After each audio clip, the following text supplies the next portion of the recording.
L'histoire que nous allons vous raconter aujourd'hui est celle d'un crime. Un crime qui, à ce jour, n'a toujours pas été élucidé. C'est l'histoire d'un homme qui, le 3 mai 2006, disparaît sans laisser de traces, jusqu'à ce qu'il refasse surface via une vidéo de surveillance qui ferait de lui le suspect numéro 1 d'un carnage meurtrier.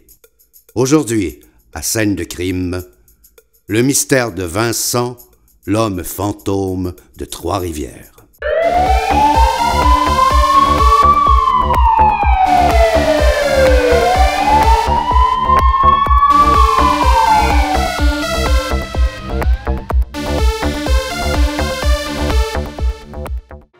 Le jour de mai 2006, dans la paisible ville de Trois-Rivières, dans la province de Québec au Canada, un homme prénommé Vincent débute paisiblement sa journée.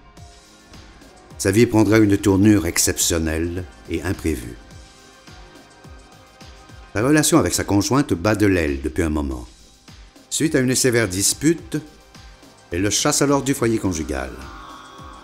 Seul et soudainement sans logis, Vincent se réfugie chez son meilleur ami pour obtenir assistance le temps de mettre de l'ordre dans sa vie et dans ses affaires.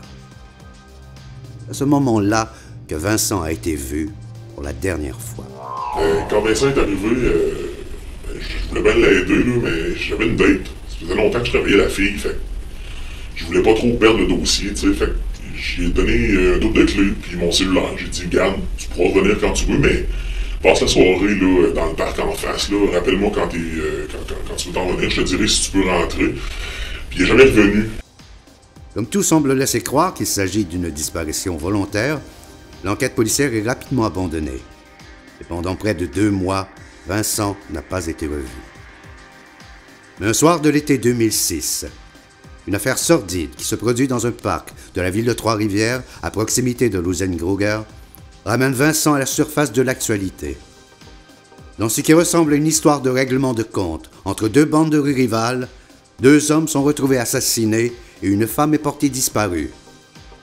Les cadavres des 2 hommes portaient des traces d'une violence rare, d'un sadisme peu commun. Grâce à une vidéo de surveillance qui filmait la sortie du parc où se sont produits les crimes sordides, la police a formellement identifié Vincent, l'homme fantôme de Trois-Rivières.